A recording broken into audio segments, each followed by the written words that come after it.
Hello and welcome to Football Daily, where today we've put together an 11 of the Premier League's worst players this season. Goalkeeper, Asmir Begovic. Despite a hot start sparking talk of Eddie Howe finally moving to a big side, Bournemouth ended the year disappointingly, finishing 14th behind Crystal Palace and even Newcastle. As usual, the problem was defensive. Though only the top 6 scored more than the Cherries' 56, just 7 goals fewer than Chelsea, only Fulham and Huddersfield conceded more than their insane 70, meaning Bournemouth have been among the 5 worst defensive sides in the league in every one of the last 5 campaigns. This year they let in almost 2 goals a game, and Asmir Begovic had the worst save percentage in the league, only stopping 56% of the shots he faced. The Bosnian played 24 games in the league, but despite featuring for 63% of Bournemouth's minutes, he conceded 67% of the goals. As a result, he managed to lose his place, only making 2 Prem appearances after January, with Howe preferring error-prone 39-year-old Arto Boric and even 19-year-old Mark Travers to the stopper who cost him over £10 million just 2 years ago. But it didn't help, as Howe's 3 keepers still managed to concede 8 goals more than expected goals predicted. Having started the season in a team pushing for a place in the Europa League, Begovic ended it being linked with a switch to mid-table Championship side Nottingham Forest. At 31, his top-flight career may be over. Right back, Ashley Young. Only Ali Dyer could stand up against Ashley Young as football's biggest fraud, following the season he has had somehow wearing the Manchester United shirt. Playing 30 Premier League games this term and 7 in the Champions League, the veteran has been one of the most regular fixtures in the United lineup, as this term has seen him earn his highest tally of appearances in his Old Trafford career. His consistency in the starting lineup shows just how weak the United squad has become, with his defensive abilities helping concede 43 goals this term and keep only 4 clean sheets in the league. Considering Young started as a winger, expectations are higher for his creativity, but his offering going forward has been totally woeful. Overall in the Prem, Young's cross accuracy has been an embarrassing 21%, but we witnessed rock bottom in the second leg UCL tie against Barcelona, when the Englishman attempted 11 crosses, of which 0 were successful. The 33-year-old was slated as the Red Devils' worst ever right-back and captain by Chris Sutton following his horrific performances this season, and we're struggling to form an argument against the former player. Centre-back, Shkodran Mustafi. Ahead of the summer transfer window, reports from Italy are suggesting that AC Milan are interested in taking Shkodran Mustafi out of North London, and we have no idea why. In a leaky backline that boasts Lichtsteiner and Koscielny, who have a combined age of 68, and 2 Premier League debutants in Socrates and Leno, it's World Cup winning Mustafi at the heart of the Gunners' frailties. While Lacazette and Aubameyang have proved fiery in attack, the inability to extinguish opponents' goal threats has seen the Gunners concede the same number of shots per 90 as Newcastle, and let in more goals than Everton, Leicester and Wolves this season. The 27-year-old German has won a total of just 8 50-50 duels this season, registered a pass completion percentage of 81% and averaged 2 tackles per 90. But it's his decision-making that's been the most concerning, repeatedly putting his team in unnecessary trouble. If you're up for a laugh, search for his best-worst bits this season. They won't disappoint. Centre-back, fans' choice. We're leaving the second centre-back spot blank for you to fill in the comments below. Let us know who you think deserves to be sat next to Mustafi in this lineup of 2018-19 failures. Left-back, Gaetan Bong. Whatever their 17th place finish suggests about Brighton, the club has done some excellent recruitment over the last 2 years, but saw smart signings like Florin Andone and Yves Bissouma benched in favour of the old guard by coach Chris Hughton. That's exactly what happened to talented left-back Bernardo, who joined for $9 million from RB Leipzig in 2018, but got to December having played just 200 league minutes. Instead, the Seagulls used 31-year-old Gaetan Bong, who helped the club win promotion from the Championship in 2017. But while the Cameroonian may be a faithful servant, Brighton took just 0.77 points per game with him in the lineup, compared to 1.1 with Bernardo. That may sound like a small difference, but it's the gap between survival with 42 points and relegation with 29. Hughton's team lost 13 of the 22 matches Bong appeared in, and despite playing the same position for the same side under the same coach, Bong won possession just twice a game to Bernardo's 5. While Bernardo won 59% of his aerial duels, Bong succeeded in just 43% and contributed fewer chances and dribbles than his rival, who is also 7 years his junior.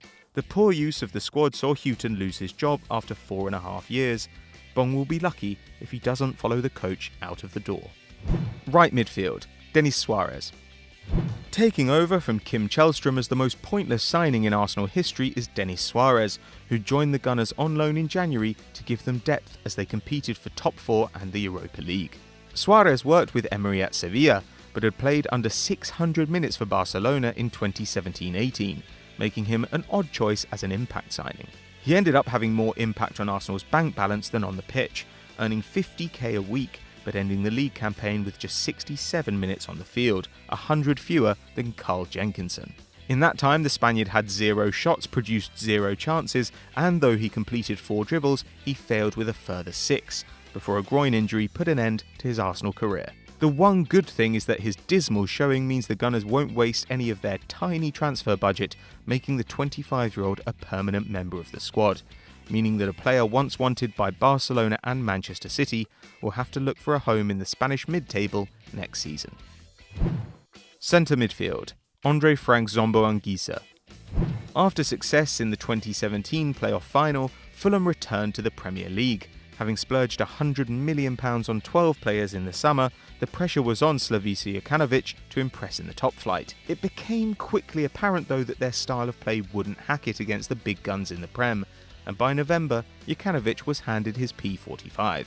As if writing a how not to guide for all future Premier League newcomers, the Cottagers ditched their promotion-winning reliables and forked out £27 million for Jean-Michel Seri, 18 million on Alexander Mitrovic and 30 million on Andre Frank Zombo Anguissa. Arriving from Marseille with a reputation as a commanding defensive midfielder who could dominate the middle of the park, Anguissa failed to find his feet in the Prem, let alone replicate that reputation. Any defensive midfielder playing for a team who, over the course of the season, have conceded 72 goals has suffered a torrid term. It might have taken 3 managers to try to solve the problem, but Fulham's nightmare season will have taught Championship exports to be strict with their purse strings. Centre midfield, Fred. The 4th most expensive signing in Manchester United history, Fred cost the Reds £52 million in the summer of 2018, but unfortunately for the Brazilian, 2018-19 has been a debut campaign to forget. The 26-year-old has struggled to find a slot in the Manchester midfield, finding himself behind expiring Nemanja Matic and inexperienced Scott McTominay in Ole Gunnar Solskjaer's pecking order.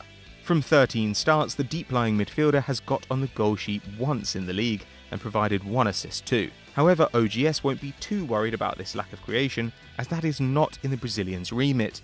What's more concerning is his drop-off in defensive output. In his final season for Shakhtar, Fred averaged 4 tackles and interceptions in the Champions League per game. This term, it's dropped to a worrying 2.6 in Europe and in the Prem, with his only stat untouched by his move to England being 1.5 fouls per 90. Perhaps Fred has simply struggled to catch up to the pace and competition of the Premier League, coming from a Ukrainian side. He will certainly be hoping for a Victor Lindelof-like turnaround next season. Left midfield, Alireza Jahanbakhsh. In 2017-18, Alireza Jahanbakhsh ranked alongside Hakim Ziyech as one of the best players in the Eredivisie. While the Moroccan was involved in 24 league goals, Jahanbakhsh was involved in 33, finishing as top scorer and with the 3rd most assists. But a year on, Ziyech's star is in the stratosphere after a domestic double and run to the Champions League semi, while Jahanbakhsh has struggled for game time on a relegation candidate. Having featured for just 1,000 minutes under Chris Hughton, the Iranian has so far failed to be involved in a single goal for Brighton, and he looks like he doesn't even know how. Having taken a massive 4.3 shots a game in the Netherlands, he now takes 1.1, and key passes have dropped from 2.5 to just 0.4. The physical step-up has caused problems too, with the 25-year-old going from 3.5 completed dribbles per 90 to just 1 on the south coast. That's hardly impressive from a footballer who so far has cost the Seagulls around £16,600 per minute played in the Prem. At 25 and with a new coach set to arrive, Jahanbakhsh could yet revive his career at the Amex. But on this evidence, he'd be better off booking a flight back to the Netherlands. Forward, Alexis Sanchez. Alexis Sanchez spent 2016-17 carrying a below-average Arsenal 1 point from Champions League football, with a spectacular 24-goal and 10-assist league output. Midway through the following season, he switched to Manchester, but a year and a half on, things have got no better for the Chilean. Over the 2018-19 campaign, he failed to impress either Mourinho or Solskjaer, clocking up under 900 minutes in the league and 200 in Europe. Having netted just once and assisting his teammates 3 times in total this season, Sanchez's presence in Manchester is causing more disruption than he's worth. With Sanchez earning the most in the league at $400k a week and warming the bench, his Red Devils peers are starting to demand similar figures, meaning United need to offload him ASAP. So desperate to get rid of the chronically underperforming star, Man United might have to loan the forward out and still cover a percentage of his wages. Even for a club who spent £90 million bringing back their own schoolboy, buying Alexis Sanchez has been a horrific piece of business. Forward, Alex Pritchard. Only 29 forwards played more minutes than Alex Pritchard in the Premier League in 2018-19, but none of them scored as few as the Huddersfield man, who netted just twice in 30 appearances for the Terriers. The Englishman also failed to register an assist, and the fact that Huddersfield didn't have a better option up front makes it unsurprising that they scored just 22 top-flight goals, 12 fewer than the next lowest total, and the worst tally by any Premier League side since Derby netted 20 in 2007-8. Pritchard managed just 47 shots all year, and under half of them came from inside the box, meaning he took just 1 close-range attempt every 95 minutes, while 21-year-old Karlan Grant, who finished as the club's top scorer with 4, did it every 55 minutes, and Steve Mounier every 35. And while Pritchard finished with the most dribbles in the squad, he still failed more often than he succeeded, losing possession around 5 times a match. The former Tottenham trainee, who was named to the PFA Championship Team of the season in 2014-15, can take some solace from the fact that he'll be playing at that level again next season. Perhaps he can rediscover his Brentford form and make another assault on the top flight one day. So that was our worst Premier League 11 of the season, but who did we miss out and who would you have included? Let us know in the comments below. If you enjoyed this video, make sure that you drop us a like and a comment and subscribe to the channel, and we'll see you next time.